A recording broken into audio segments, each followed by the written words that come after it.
Alicerces da História, eu sou o professor Fábio Ribeiro e hoje aqui no Alicerces em 5 a gente vai usar o quadro, eu acho que vai ficar melhor para você entender. E vamos falar sobre o Convênio de Taubaté, a primeira grande política de valorização do café ali na Primeira República. Vem comigo, 1906, Convênio de Taubaté, vamos nessa, Alicerces em 5. Vai, tira teu print. Galera, voltando.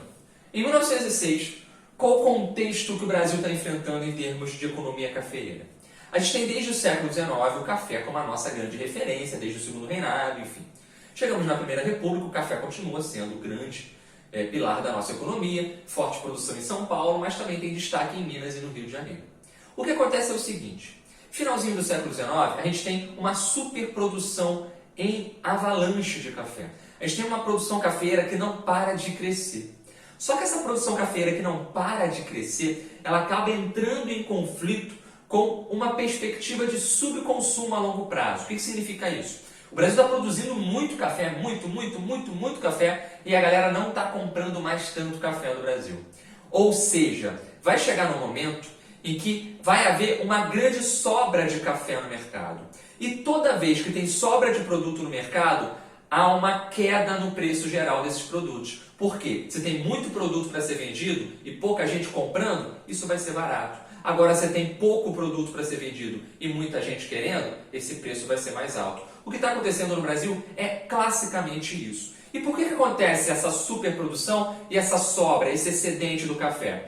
Acontece por quê? Primeiro, a cafeicultura brasileira não tinha um controle por parte do Estado. Havia, inclusive, uma crença um pouco até infantil ou um pouco ingênua da nossa produção de que quanto mais produção, mais o mercado ia se adequar à nossa produção e não a gente se adequando ao mercado. E aí, nessa perspectiva, a gente tem cada vez mais créditos agrícolas sendo dados desde o Segundo Reinado, a gente tem uma produção cafeeira em forte expansão. Só que quando o mercado internacional que compra o nosso café entrar em crise e a gente começar a ter concorrência de outros países vendendo café, o que vai acontecer? A gente vai sentir um impacto muito grande, porque a gente não se precaveu, a gente não percebeu esse cenário. E aí, olha só que interessante. Os Estados Unidos passam por um problema grave. Em 1893, pânico de 1893. Pouco lembrado em história geral, mas eu vou falar rapidinho para vocês. Em 1893 a 1897, a economia norte-americana está em frangalhos, está destruída. Eles param de comprar café. E um dos grandes compradores do café brasileiro é justamente os norte-americanos. Eles param de comprar produtos no estrangeiro, eles seguram um pouco mais a questão econômica e o Brasil sente esse peso. Somado a isso, outras questões, por exemplo, a nossa desvalorização da moeda, que foi sempre uma marca, naquele contexto estava um pouquinho diferente. A gente tinha uma moeda um pouquinho mais valorizada. E você já aprendeu aqui no Alicerce da História que toda vez que uma moeda se valoriza demais, há uma dificuldade para que países estrangeiros comprem esse produto.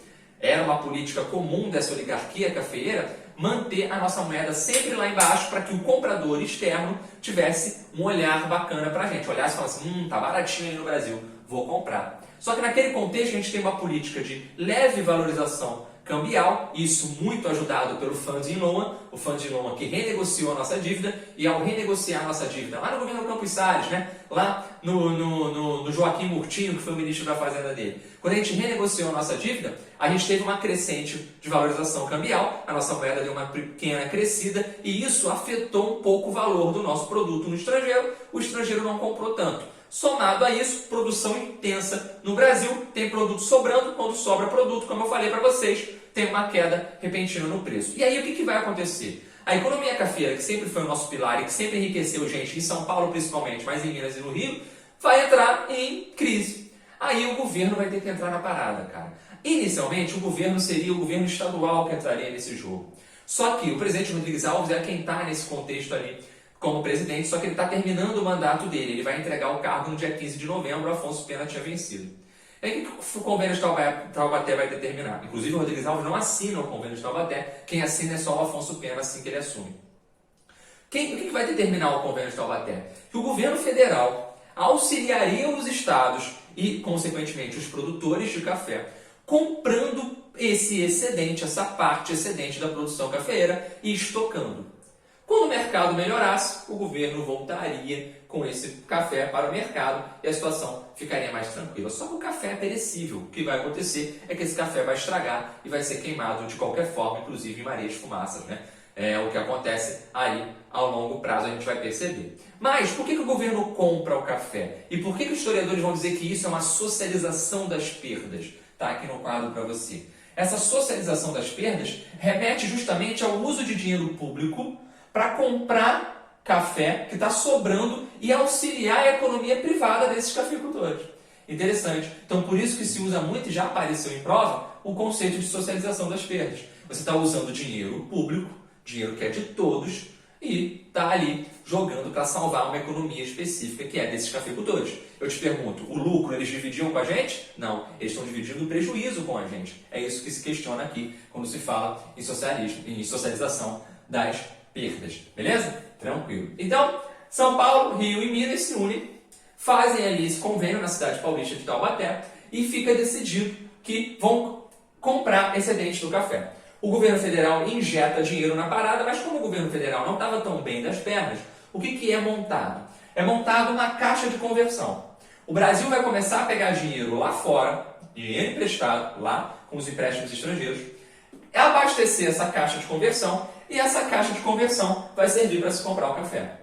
O que vai acontecer também é que o convênio de Taubaté define que um novo imposto é criado por cada saca que é exportada, para tentar equilibrar esses empréstimos. Só que a diferença entre o que se cobrava de imposto e o que se pegava de empréstimo era sempre negativa e o Brasil estava sempre devendo mais do que cobrava de imposto. Mas, de qualquer forma, um pequeno imposto foi criado também.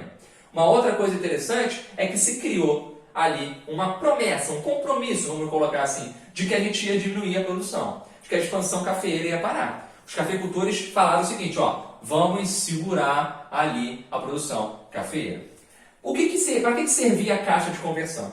A caixa de conversão era como se fosse uma caixa de lastro, né? É como se fosse um sistema que garantia que a compra do café ia ser feita com dinheiro real. Ou seja, entrava dinheiro, se segurava, se certificava, né, de que esse dinheiro verdadeiramente existia e aí se comprava o café. Porque senão poderia acontecer algo parecido com o que aconteceu lá no ensinamento, né? A gente começou a emitir, né, dinheiro sem lastro em ouro e entre outros problemas, né? A gente acabou vendo ali uma desvalorização da nossa moeda, um crescimento do custo de vida, né? O poder de compra da população caiu, a gente entrou no que se chamou de inflação, embora o termo perfeito não fosse usado dessa forma. Enfim, esse é o convênio de Taubaté.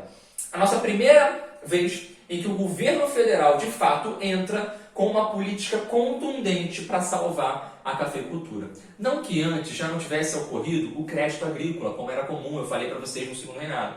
Só que aqui é diferente. O convênio de Taubaté é uma política de Estado que estabelece uma compra a longo prazo desse café, que é excedente. Como eu falei para vocês no início, foi a primeira política de valorização do café. Se você é um aluno mais safo, uma aluna mais safa, o que tu vai pensar? Se foi a primeira, aconteceu de novo, professor? Aconteceu. Aconteceu mais de uma vez um contexto em que o governo federal tem que entrar com dinheiro público, dinheiro dos impostos, ou com dinheiro de empréstimos que vem lá de fora, para, de fato, valorizar o nosso café. Então, é bem interessante. Esse foi o mais famoso, foi o primeiro, e é o que cai em prova constantemente, mas em outros momentos da história da Primeira República, a gente começou a comprar também café excedente ou a injetar dinheiro público para salvar a economia cafeeira. E aí tem um debate. Tem gente que diz assim, tem que salvar mesmo a economia cafeeira, porque se não salvar a economia cafeeira, você não salva a economia do Brasil, já que o café é responsável por grande parte da nossa exportação, por grande parte da nossa economia. Já tem outros que vão apontar aqui para a socialização das perdas. Espera aí, você vai usar dinheiro público para dividir, para salvar esse cafeicultor? Eu me pergunto se quando ele tem o lucro dele, ele divide com todo mundo. O lucro ele guarda, agora a perda ele socializa, ele divide? Então me dá um pouquinho do lucro também, para ver se a gente reduz aí essa diferença. Tá bom? Então, esse foi o convênio de Taubaté. A gente gosta muito de estudar isso, porque economicamente é muito encaixado.